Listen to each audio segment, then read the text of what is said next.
la mayor parte de los historiadores dicen que venimos del hombre de Cromañón, del hombre de Pekín, del hombre de Neandertal, que venimos de los changos y que venimos evolucionando, cuando estas evidencias históricas nos demuestran que hace 4.000 años, 4.500 años, eran muchísimo más inteligentes que nosotros. Entonces, o hace 4.000 años o 5.000 años el mundo estaba en la agricultura, ni tractores tenían, y ya estamos hablando de que tenían conocimientos astrofísicos y astronómicos, arquitectónicos, con qué sierras cortaron las piedras de 200 toneladas, cómo los amontonaron en la pirámide de Giza, en el Cairo, en Egipto, con qué sierras de esmeril pueden haber tenido ese avanzado conocimiento para haber hecho lo que hacen, y han hecho cientos de experimentos para tratar de imitar o descubrir por qué las hicieron, y hasta este momento nadie lo ha podido saber. Pero cuando abrimos este libro, nos damos cuenta que mientras más nos acercamos al final de la consumación de la historia humana, más luz el Espíritu Santo nos va a revelar acerca de lo que ya está aquí escrito, pero no lo podíamos entender. Les voy a dar un ejemplo para que puedan ustedes comprender lo que trato de decirles. Hace 2600 años el libro de Daniel, que es el que vamos a ver ahorita rápidamente, le dice Dios a Daniel en el capítulo 12, versículo 4, en los últimos tiempos el conocimiento aumentará. Pero fíjense lo que le dice Dios a Daniel: sellar es poner un candado. Sella esta profecía y van a pasar 2600 años y nadie la va a entender. ¿Por qué? Porque es hasta los últimos tiempos. Entonces, todos estos siglos que han pasado, podían venir la gente y los teólogos y los escatólogos a Daniel y Apocalipsis, y pues no, pues es una confusión tremenda, y yo conozco cantidad de pastores que todavía me dicen que tienen miedo de predicar el Apocalipsis porque todavía no lo entienden y cronológicamente no lo han podido ordenar para poder desarrollarlo y enseñarlo. Esto es increíble. Pero cuando venimos a la Biblia y de veras tenemos la paciencia y la vida, quiero decirles algo, es muy importante para entender la Biblia ser puros sexualmente. Esto es la primerísima condición, la pureza del corazón.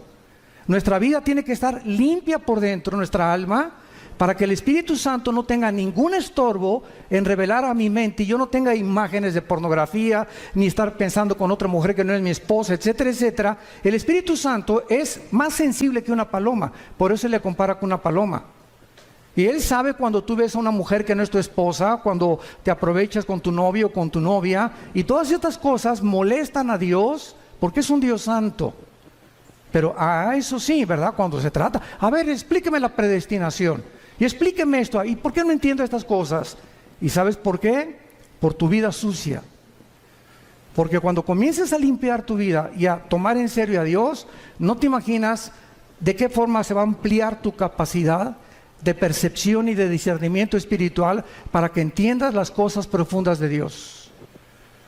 En uno de los salmos dice la Biblia: al pueblo Dios le dio a conocer sus obras, a Moisés sus caminos. Qué tremendo está esto. O sea, el pueblo vio cómo cayó agua en el desierto, cómo cayeron codornices, cómo pudieron ser sostenidos en un desierto sin nada, y lo único que el pueblo quería era ver milagros, milagros, milagros, milagros. Pero durante 40 años el pueblo en el desierto nunca tuvo el conocimiento de los caminos de Dios. ¿Por qué Dios hace lo que hace? Y esta es la razón también por la cual muchos cristianos se desaniman y se frustran. Es que no me ha funcionado el cristianismo y Dios no me ha contestado mis oraciones. Y la raíz de todos los problemas es el pecado. Nuestra vida sucia, nuestra vida que no está limpia delante de Dios, las tranzas, la deshonestidad, la falta de integridad, en todas estas áreas tenemos que tener muchísimo cuidado para que podamos dejar la libertad al Espíritu Santo y Él pueda ampliar nuestro entendimiento.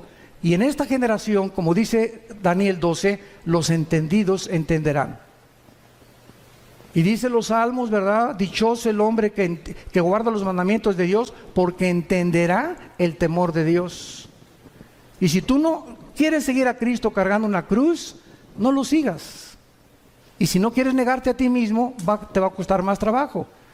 El otro día tuvimos un caso, mi esposa y yo, de una pareja, que él va a una iglesia y la esposa va a otra iglesia. Pero la esposa es la directora de la escuela, es la directora de la femenil de la otra iglesia, pero no quiere ir a la otra iglesia de su esposo. Pero es directora de la femenil y ella dice que quiere seguir a Cristo, pero sin una cruz, porque la Biblia dice que la esposa debe seguir al marido. Entonces ella, si es cristiana, debe entender algo. Una cruz es seguir a Cristo haciendo sacrificios. Pero hay cantidad de cristianos que quieren seguir a Cristo con la novia fornicando, quieren seguir a Cristo, uno por acá y otro por allá, y dicen que siguen a Cristo. Increíble. Y a Jesús no lo sigues así. Implica sacrificio seguir a Cristo. Tenemos que entender esto y negar nuestros intereses personales. Una mujer de Dios dice: Padre Santo, me gusta mi iglesia, pero mi esposo va a otra iglesia y a menos que no sea una secta, no tienes por qué seguirlo, pero no era una secta, era otra denominación. Entonces me sacrifico y voy con mi esposo y le voy a dar gusto a mi esposo y voy a orar por él, ¿verdad? Señor, pero yo quiero estar en tu voluntad. Y ahí es donde está la bendición. Pero estamos tan equivocados en tantos detalles tan pequeños que queremos seguir diciendo que somos cristianos y tenemos tantas cosas en nuestra vida que están muy lejos todavía del carácter de Jesús. Acuérdense que cuando lleguemos al cielo, Dios nos va a preguntar: pues ¿cuántas almas ganaste? Bueno, 5 millones de almas. ¿Cuántas iglesias hiciste? Tuve 600, di cobertura, 800 iglesias. Todas estas cosas que hagamos, a Dios, ¿qué le van a sorprender? A Dios, ¿qué le van a poder decir, verdad? Caray, te felicito, mi hijo, al llegar al cielo. Solo una pregunta va a haber para todos nosotros. Una sola pregunta: ¿cuánto te pareces a Jesús? ¿Cuánto nos parecemos a Jesús? Dios está formando el carácter de Jesús en nosotros. Dice Romanos 8 que estamos siendo conformados a la imagen del Hijo. A Dios no le impacta lo que hagamos, sino lo que somos. Hay misioneros que yo conozco y pastores que tienen, en toda su vida ganaron 4, 5, 6 almas, o tuvieron discípulos como el que nos guió a mi hermano Alejandro y a mí, un misionero norteamericano bautista que nos ganó para Cristo, y ganó solamente a 7 personas. Él oró por 7 discípulos. Vino a México y le dijo: Señor, dame 7 discípulos en México, en la Ciudad de México. Y mi hermano y yo fuimos de los privilegiados de estar con este hombre de Dios. Y él se murió y nada más ganó a 7 discípulos. Y los 7 discípulos somos los 7 cristianos ganadores de almas, y estamos en el ministerio de Cristo. Cuando lleguemos al cielo, todo el fruto que podamos nosotros tener va a ser para Él. Pero Él supo lo que es servir a Dios. Entonces no se trata también de tener grandes multitudes y grandes aquí, cosas por acá, porque ahorita es lo que más llama la atención. Ahorita se trata de hacer discípulos. Yo te pregunto a ti que eres cristiano, desde que tú te convertiste, ¿a cuántas almas has ganado para Jesús? Nadie levante la mano. ¿A quiénes les has hablado desde que te convertiste de Jesús? ¿Tienes a alguien en tu casa, tu hija, tu hijo, tu primo, tu mamá, a quien estés discipulando? ¿A quien le compartas lo que aprendes los domingos en la iglesia o en los seminarios? ¿O todo para acá, todo para acá, todo para acá y nada para allá? Y lo que Dios nos da es para bendecir. No recibimos nada que guardemos para nosotros. Todo es, Dios me lo da para darlo. Me da conocimiento para alimentar. Me bendice para que yo sea de bendición. Me fortalece para que yo fortalezca. Me anima para que yo anime. Nunca nos quedamos con nada, porque es cuando comenzamos a vivir para nuestros propios intereses. El anticristo va a ser la personificación de la maldad, la obra de arte de Satanás. Dice en el libro de Daniel capítulo 8 versículo 23: y al fin del reinado de estos, está hablando de Babilonia, el actual Irán, que Babilonia es Irak, lo vamos a ver ahorita. Irak, Irán, Grecia y lo que fue el antiguo imperio romano. Cuando terminaran estos 4 naciones y desaparecieran del mapa, y volviera otra vez el anticristo a resurgirlas otra vez y a revivir el antiguo imperio romano y el imperio griego para que el anticristo pueda preparar su entrada, dice la Biblia que cuando los transgresores lleguen al colmo, se manifestará un rey altivo de rostro, entendido en enigmas. En otras palabras, Dios no va a levantar al anticristo hasta que la raza humana llegue al colmo. Yo les pregunto, ¿qué es llegar al colmo? La Biblia nos los enseña. Hubo dos ciudades en la Biblia, en Génesis 18 y 19, Sodoma y Gomorra. Y Dios le dijo a Abraham, oye Abraham, ven para acá. No voy a revelar nada sin que tú no lo sepas. Voy a destruir esas dos ciudades. ¿Pero por qué? Le dice Abraham. Porque no hay justos en las ciudades. No las voy a destruir por la depravación sexual que hay, sino porque no hay justos suficientes para que yo no las destruya. ¡Qué tremenda lección de Dios! Y pues ya saben todos, ¿verdad?, que Abraham le dijo a Dios, oye, si hay 50 justos, la perdono. 40, la perdono. No encontraron más que uno solo, Lot. Porque hasta la esposa se quedó convertida de sal. Entonces vemos que Dios actúa cuando llegan al colmo las maldades y cuando los buenos ya no hacen nada. Dice el dicho que los malos duran hasta que los buenos no hacen nada. Entonces vivimos una época, como les decía en la mañana del desayuno, donde estamos acostumbrándonos a que sea normal la inmoralidad que nos rodea. Las revistas, vas al dentista y revistas de pornografía. En la mañana Vidito y Capulina también ya, quién sabe, con chavas arriba de sus rodillas. En las telenovelas ya es un asco, ¿verdad? Todas las cosas que pasan, las películas. Ya es impresionante por todos lados las espectaculares, ya de descarados. Tú vas ahorita, por ejemplo, a Toronto, Canadá, y hay una mujer desnuda de casi 50 metros de altura, el espectacular. Vas a Alemania y en los trenes hay puras fotos pornográficas en los trenes, en los metros de Alemania. En Holanda ni se diga. Entonces estamos llegando a un punto en el mundo donde no nos damos cuenta que está ardiendo el mundo, nuestros hijos están siendo arrastrados. Hay más de 17 millones de sitios pornográficos en el internet. Y tus hijos y mis hijos tienen acceso al internet. Y si no los vigilamos y no los cuidamos, van a crecer infectados en la mente, completamente desorientados acerca de qué es el sexo. Y esta es la razón por la cual hemos llegado ya al punto que Estados Unidos, si el Partido Demócrata hubiera ganado la elección, hubieran votado por los elementos transgénero en junio de este año. Porque el expresidente Obama autorizó que hubiera baños en Estados Unidos donde los niños pudieran usar el de las niñas y el de las niñas, los niños, si los niños se sentían que no eran niñas o que no eran niños. Este es el colmo. En junio del año pasado se legalizó los matrimonios gays en Estados Unidos. Y vemos así que está creciendo la maldad, y lo dice así, cuando los transgresores lleguen al colmo. La pregunta es esa. Mañana vamos a hablar de la destrucción de la familia. ¿Hemos llegado al colmo? Hoy en la mañana vimos un testimonio, ¿verdad?, de un expolítico donde nos expuso claramente la corrupción impresionante que hay en esos medios. Pero ya no me sorprende porque el director de la FIFA, de la Federación de Fútbol Soccer, lo encontraron corrupto. Están demandando a 2 o 3 jugadores estrellas por corruptos también ahora. O sea, en los banqueros, en el deporte, en los artistas, en todos lados. Un cantante famoso ahorita que le dicen el Sol de México, que quién sé cuántos debe, que defraudó no sé qué tantas cosas. Y por todos lados estamos encontrando que ahora sí que el que no tranza no avanza. Y es una cosa normal que se está manifestando en la sociedad. Cuando los transgresores lleguen al colmo, se levantará un rey altivo de rostro y entendido en enigmas. Muy bien, vamos ahorita a ver un retrato muy claro de lo que es el Medio Oriente. ¿Saben ustedes en qué parte del mundo se encontraba el huerto del Edén? Dice Génesis 2 y nos da la clave, donde estaban 2 ríos, el Éufrates y el Tigris. El río Tigris nace en Turquía y recorre todo el Medio Oriente, son como más de 2000 kilómetros, y desemboca en el Golfo Pérsico.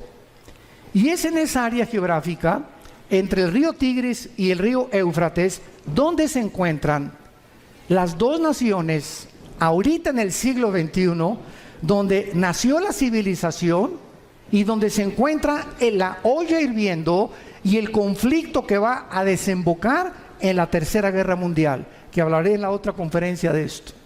En esta zona entre Irak, que en la Biblia aparece con el nombre de la tierra de Sinar, la tierra de los caldeos o Babilonia, y Siria, que aparece como Asiria, vemos que antes la Mesopotamia o la división entre dos ríos, que es lo que significa la palabra Mesopotamia, estaban Irak y Siria unidas, no estaban separadas. Líbano, Jordania, Irak, Egipto, hasta 1930, cuando sacaron los ingleses a los otomanos turcos que gobernaron casi 500 años el Medio Oriente.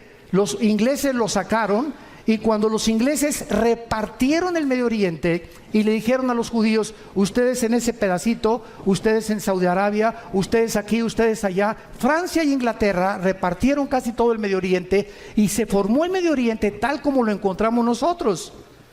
Y si el Medio Oriente no se hubiera repartido en la forma en la que se encuentra, estas profecías no se hubieran cumplido.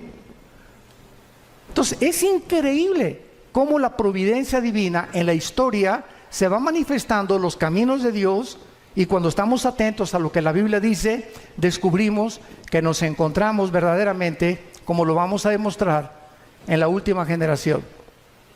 Hemos llegado al final de la historia humana, damas y caballeros. Prepárate para encontrarte con tu Dios, porque se viene sobre el mundo como tú no te imaginas. Así las cosas, así se van a venir. Y dichosos y felices aquellos que no están en glotonería ni en los placeres de la vida, ¿verdad? Y que han tomado en serio a Dios, que se han santificado, que se han limpiados, porque de ellos es el reino de los cielos. Entonces, la zona de Irak fue donde el huerto del Edén estuvo. Génesis 2, del 2 al 10. Fue en Irak donde se encontraba Satanás cuando Dios puso el huerto del Edén. ¿Y de qué tamaño creen ustedes que es el huerto del Edén? ¿Se han preguntado? Tendría 10 kilómetros cuadrados, 1 hectárea, 4000 metros cuadrados. ¿Qué tan grande es el huerto del Edén? Bueno, el huerto del Edén no era más que una pequeña zona geográfica en el Medio Oriente, lo que es ahorita Irak y Siria, y la demás parte de la tierra estaba despoblada. Pero ya los ángeles caídos estaban en el planeta Tierra, junto con Satanás, cuando Dios colocó a la primer pareja en el huerto del Edén. Y cuando Dios crea a Adán y Eva, las flores no tenían espinas, los leones no mordían, no había veneno en los alacranes, ni tampoco en las víboras, no había tormentas, no había tsunamis, no había nada de lo que nosotros estamos experimentando siglos después. Cuando Adán y Eva peca, esto es muy importante, cuando Adán y Eva peca, Dios había asociado la creación a ellos. Si ellos permanecían en comunión con Dios, Dios bendecía la creación. Pero si ellos pecaban, escuchen esto, cuando pecaron, su genoma fue alterado. No sé cuántos sepan lo que es el genoma. Fue el proyecto con el cual terminó el siglo XX el presidente Clinton y el doctor Collins, que es la investigación del ADN o del ácido desoxirribonucleico que se encuentra en cada una de las células. Y en los millones de células que tenemos un software, para que me entiendan, en el siglo XXI, tenemos un software, tenemos un código genético de información inteligente. Y en cada célula de mi cuerpo se encuentra toda la información de cómo soy, de cómo eres, tu tamaño de estatura, tu pelo, tus ojos. Venimos heredando desde Adán, los hombres el cromosoma Y, que las mujeres no lo tienen. Las mujeres tienen cromosoma XX, nosotros tenemos cromosomas XY. Y esta es la razón por la cual hasta 1860, cuando Gregorio Mendel descubre las leyes de la herencia, que entiende por qué José no podía meterse con María para que naciera el Hijo de Dios. Pasaron 2000 años. ¿Por qué José no tuvo relaciones con María para que naciera Cristo como tú y como yo? Pero se descubren las leyes de la herencia. 1954 el doctor Crick y el doctor Watson descubren la hélice del ADN. El siglo XX termina con el descubrimiento más grande científico de la historia, el proyecto del genoma humano, donde dice el presidente Clinton en la Casa Blanca: hemos entrado por primera vez a descubrir el libro de la vida. Y desde que el hombre comienza a introducirse en el ADN y a investigar el ADN, que es lo que determina nuestra genética de cada uno de nosotros, descubren la mayor parte de los científicos ateos que era imposible que viniéramos de Chita, que la mentira y el fraude intelectual más grande del siglo XX, darwiniano, como decía el ministro de propaganda de Adolfo Hitler, Joseph Goebbels, cuando una mentira se predica 10 años, 100 años, se acaba aceptando como una verdad. Entonces comienza el siglo XXI y cantidad de científicos ahorita ateos, que estamos viéndolos en internet, se están convirtiendo porque el ADN niega que el ADN de un mamut sea igual al de un camello o al de un rinoceronte, o el ADN del chango sea igual al del águila, o el del águila sea igual al del halcón. Y cada uno de nosotros tenemos en cada especie, porque hay 4 especies: la especie humana, la especie animal, la especie de las aves y la especie de los peces. Y no venimos las 4 especies que hay, las 4 características o elementos que forman el mundo que nos rodea. Ninguno tiene el mismo ADN, como ninguno tiene las mismas huellas digitales. Increíble. Entonces comienza la ciencia a ser revolucionada y entendemos que cuando Adán y Eva pecaron, cambió la genética de la creación. Las rosas comenzaron a crecer con espinas. Los animales se comenzaron a volver feroces. Comenzó la naturaleza a volverse enemiga de nosotros, con tornados, con huracanes, con inundaciones, etcétera, etcétera. Comenzaron a propagarse todo lo que se llama la propaganda bacteriológica, los virus, los microbios que comenzaron a atacarnos, se volvieron nuestros enemigos, y todo debido al pecado humano. Por eso dice Romanos 8 que la creación gime a una esperando la redención de nosotros, porque cuando seamos redimidos nosotros, la creación regresará al huerto del Edén otra vez. Y esto es precioso porque nosotros los cristianos que me escuchan, santos de Dios, toda esta información que les doy es la información que ahorita están buscando los científicos y no la tienen. ¿De dónde vienen los platillos voladores desde 1946? Porque cuando venga el rapto, ¿qué creen que van a decir? Que nos pintamos con los ovnis, que los extraterrestres nos llevaron. Y Alberto Einstein en 1943 demuestra al presidente Roosevelt en Estados Unidos, al doctor Fermi y al doctor Oppenheimer alemán. Alberto Einstein demuestra con su famosa teoría E igual a mc al cuadrado, la energía es igual a la masa por la velocidad de la luz al cuadrado, que la conquista del espacio es imposible científicamente, por 2 razones: la velocidad y el tiempo. Si sacamos una nave y nos vamos ahorita a Marte, van a pasar, pongan ustedes que nos vamos a la velocidad 300,000 kilómetros por segundo, que es la velocidad de un año luz. Vamos a esa velocidad, llegamos a Marte y pasaron 1 año. Aquí en la Tierra pasaron 5 años. Entonces, si tu esposo tiene 30 años y se va a Marte, y tú tienes 25, él te lleva 5 años de edad, y allá pasan 10 años, cuando él regrese, tú vas a parecer su abuela. Y además, ninguna nave podría ser construida jamás que pudiera evadir los millones de piedritas minúsculas que existen en el espacio, porque la destruiría a la velocidad de la luz. Así que todas esas yo le llamo marihuanadas. de que la guerra de las galaxias y por aquí, por allá, etcétera, etcétera, son los pininos y la imaginación, porque, ¿verdad? Julio Verne, Walt Disney, no se puede detener la imaginación humana. Pero ya la Biblia lo decía en Hechos 17 también, cuando Pablo les predicó a los filósofos en Atenas, que Dios hizo el cielo y la tierra y fijó los límites de habitación del ser humano. Entonces, todo lo que está pasando ahorita en el mundo está siendo preparado para la culminación del último acto de Dios.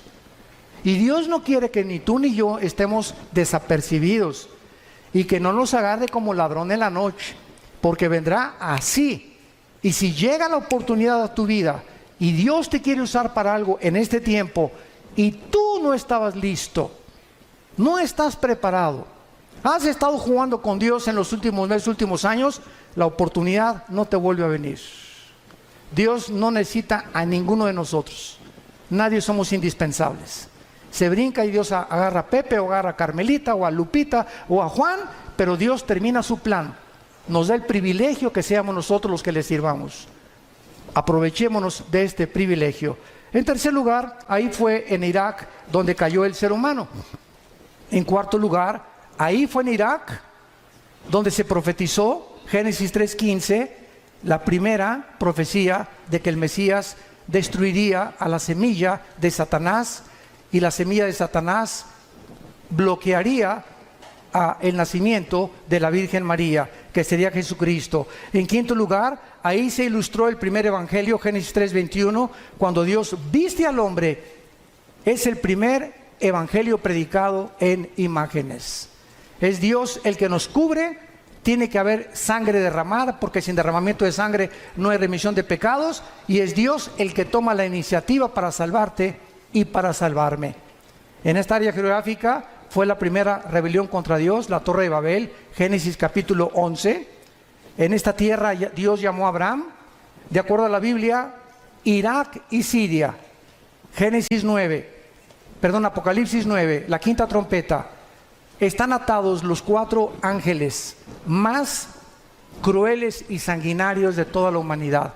Ahí donde está ahorita Irak y Siria, la guerra civil de Siria, y donde está el conflicto estrellando o con la conflagración entre el oriente y entre el occidente. Ahí se encuentra la actividad demoníaca más grande de la historia. Ya no es el Teposteco aquí en México, ni Veracruz, ni Catemaco, Veracruz. Es ahí entre Irak y Siria, donde desde la guerra del Golfo Pérsico todo el mundo volteó sus ojos. Antes de la guerra del Golfo Pérsico, 1990-91, yo le pregunté a un grupo de estudiantes que si sabían dónde estaba Irak. ¿Saben qué me contestaron? Que qué clase de medicina era esa, que si era un nombre de una medicina. O sea, eran zonas que ni siquiera consideraban, ni siquiera yo les dije en un mapa, pon un dedo, dime dónde está Irak. No lo podían localizar ningún estudiante del tercer grado de teología. Me reservo el nombre del seminario. Pero era increíble. Y desde el 90 hasta nuestros días, pues ya todo el mundo sabemos, ¿verdad? Que Irak, ¿verdad? Está junto a Israel, junto a Jordania, ¿verdad? Junto a Siria, etcétera, etcétera. Pero es el área donde ahorita la atención mundial se ha concentrado. Y el punto al que quiero llegar es el siguiente. De esta zona geográfica, entre Irak y entre Siria, saldrá el anticristo. Ahorita regresamos a Daniel, vayamos a Génesis 49. Y vamos a ver con mucho detenimiento lo que en los últimos años se han tratado de especular acerca del origen del anticristo. Lo único que sabemos, o que se sabía, sin haber profundizado la Biblia, hasta hace, me acuerdo yo, 25 años, yo desde que me convertí, no sé cuántos de ustedes sepan, ¿verdad? Pero el primer mensaje que yo prediqué en mi vida, hace 40 años, fue sobre la tribulación. O sea, desde que comencé a predicar, Dios me trajo a la profecía y a la apologética, que es la defensa de la fe. Son las dos áreas de ramas de la teología donde me he especializado más, en la profecía y en la defensa de la fe, la apologética. Y desde que comencé a estudiar la Biblia, pues fue algo, ¿verdad?, que yo sentí que era un llamado que Dios me daba para profundizarme en la profecía. Y a través de todos estos años, pues me metí, yo he predicado 3 veces todo el libro de Apocalipsis, versículo por versículo. Lo pueden conseguir, son 100 conferencias, versículo por versículo, los 22 capítulos. Pero lo he predicado 3 veces, pero lo he grabado 3 veces, pero lo he predicado como 6 o 7 veces en toda mi vida que llevo de cristiano. Y cada vez que lo predico encuentro algo diferente. Y cada vez que predico tengo más luz. Y cada vez que predico a la luz de los descubrimientos científicos que están sucediendo en el mundo, como lo de la genética, como el proyecto Genoma Humano, etcétera, etcétera, entiendo más por qué hace 2000 años el apóstol Juan en Apocalipsis dijo que el anticristo marcaría con el 666 a la humanidad.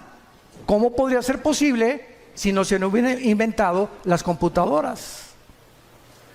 ¿Cómo podíamos ser posible que en el capítulo 11 de Apocalipsis, cuando se maten a los 2 testigos, dice que todas las tribus y todas las lenguas verán al mismo tiempo el mismo evento? ¿Cómo podría ser posible si no se hubieran inventado los satélites de comunicación en los 70 del siglo pasado? Entonces todo va cobrando sentido conforme la ciencia va aumentando y nosotros decimos, ¿verdad? La Biblia tenía razón. Hasta que se descubre la genética, se entiende por qué María no podía tener relaciones con José. Porque si José se hubiera metido con María, el esperma Y, el cromosoma Y del varón, viene infectado desde Adán, porque nosotros transmitimos el pecado. La mujer es la receptora, nosotros traemos la semilla a los varones. Si José se mete con María, Cristo nace como naciste tú y como nací yo, en pecado. No hubiera podido pagar por nosotros.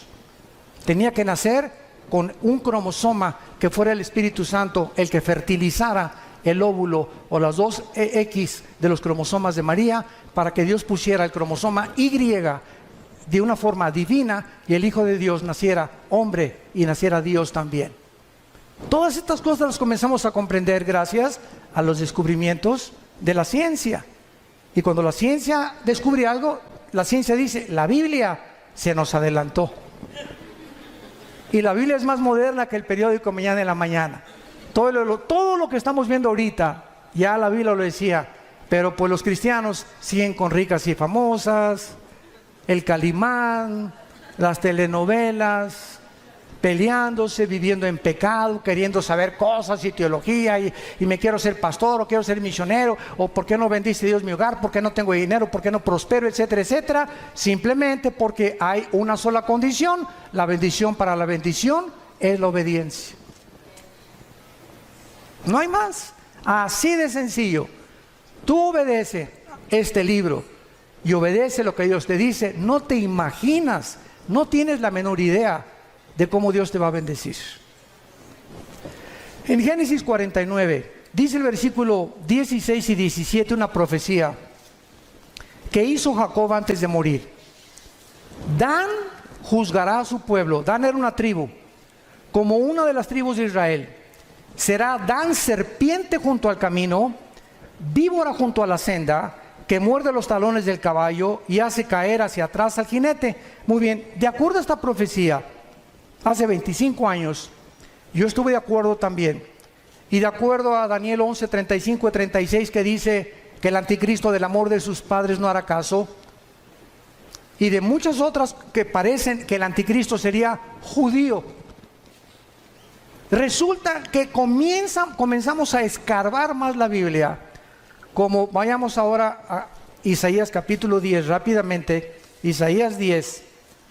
Y comienzan a surgir la otra línea de comprensión de que al anticristo se le llama más de 10 veces en el Antiguo Testamento el asirio. El asirio, o sea, de la región geográfica donde se encuentra ahorita ISIS, el grupo terrorista radical islámico, ISIS.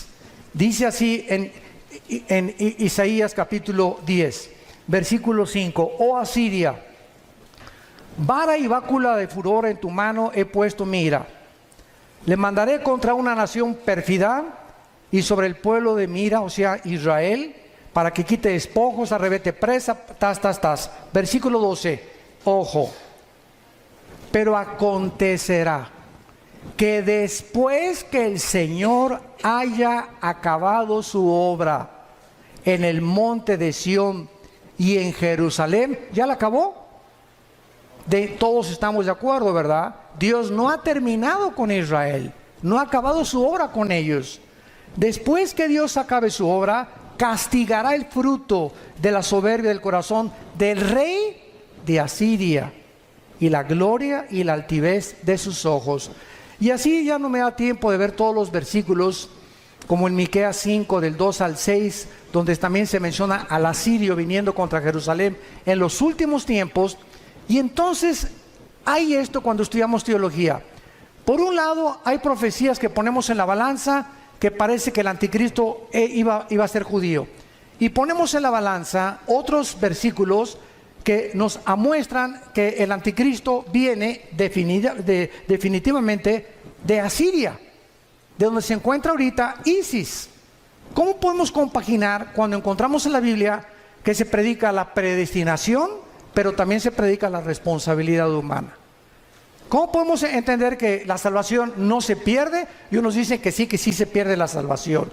Entonces vemos aparentemente doctrinas o líneas de pensamiento que parece que se contradicen una contra la otra, pero el problema está en nuestra mente y no en Dios, en nuestra falta de comprensión.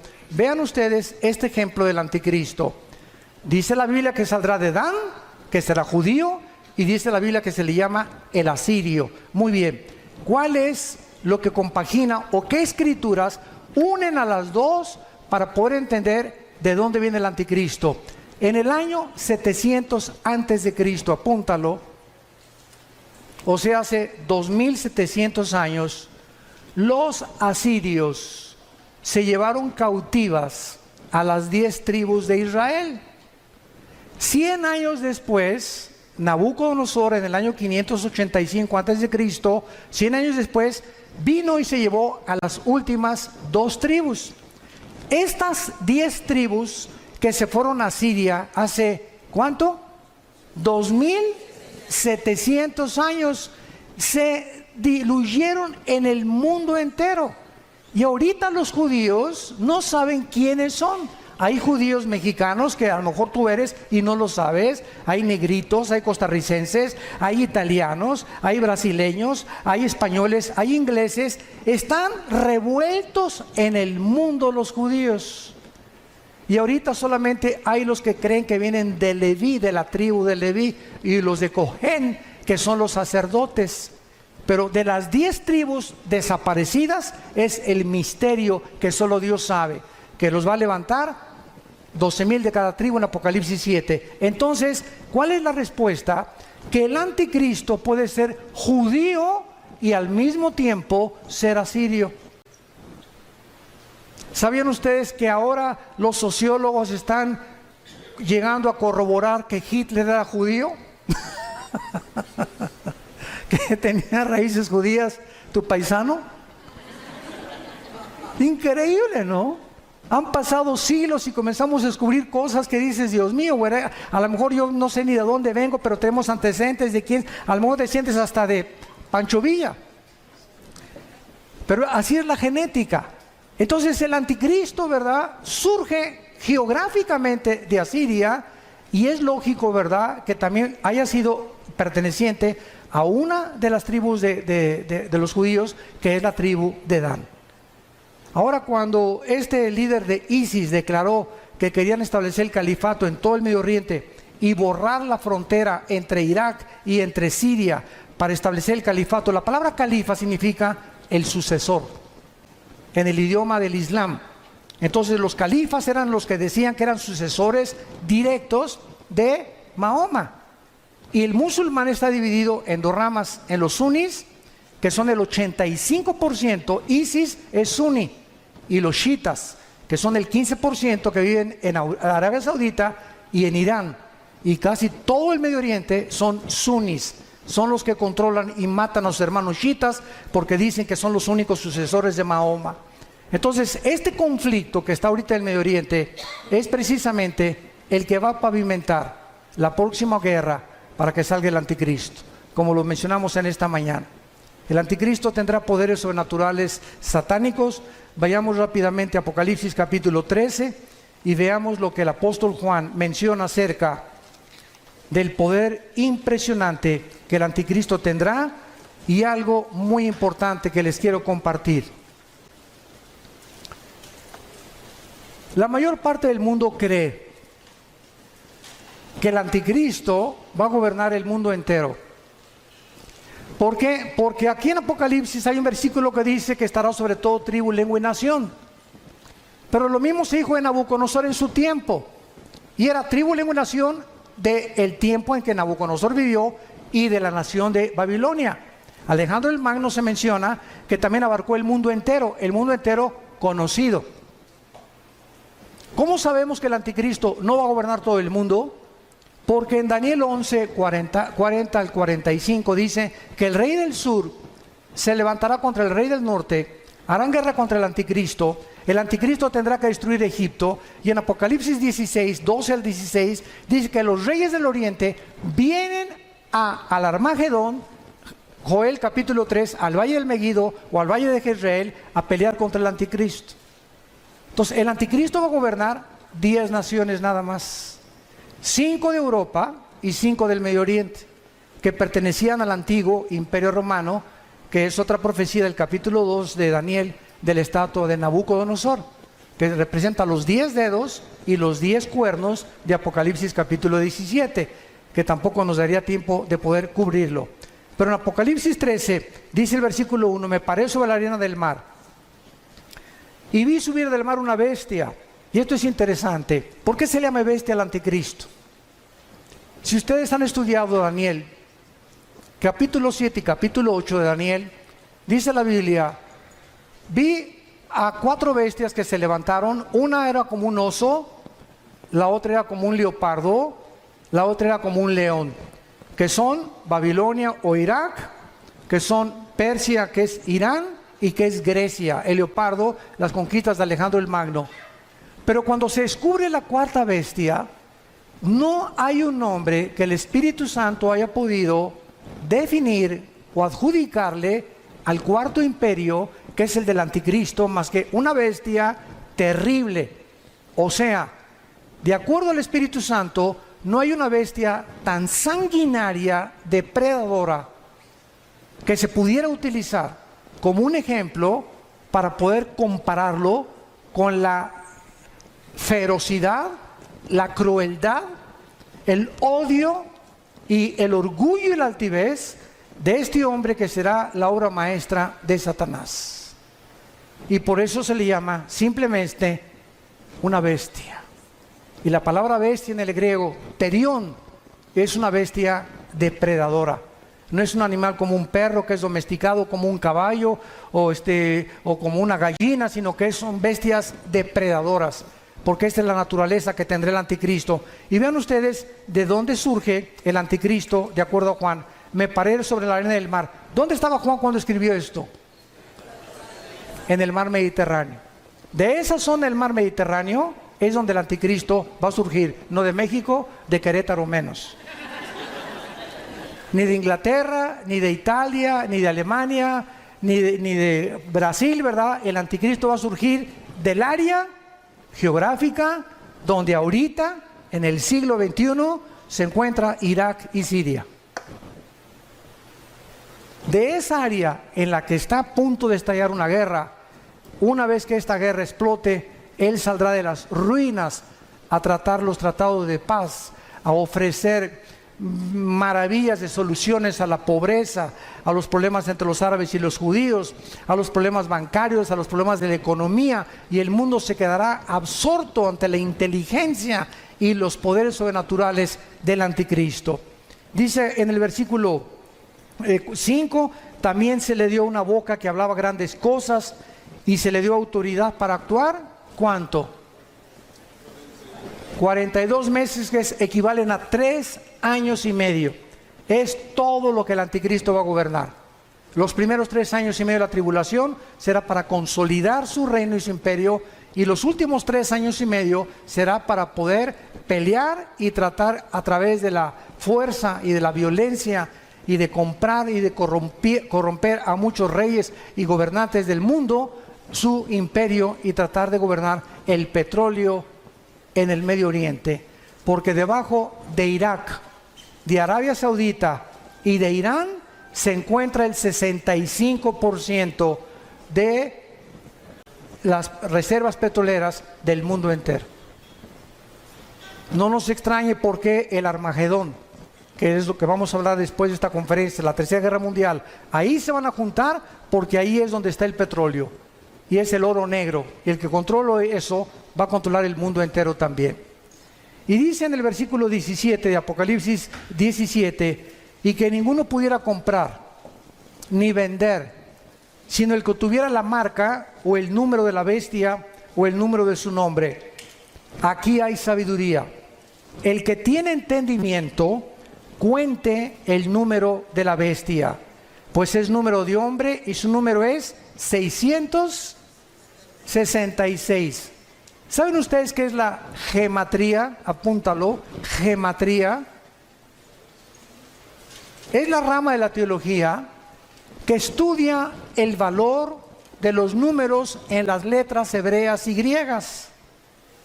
¿Por qué Dios escogió que la Biblia fuera escrita no en totonaco, ni en maya, ni en zapoteco, ni en otomí, ¿verdad? Ni con los aucas, o ni siquiera en lenguaje español o italiano o francés? ¿Por qué Dios escogió dos idiomas, el hebreo y el griego? ¿Por qué?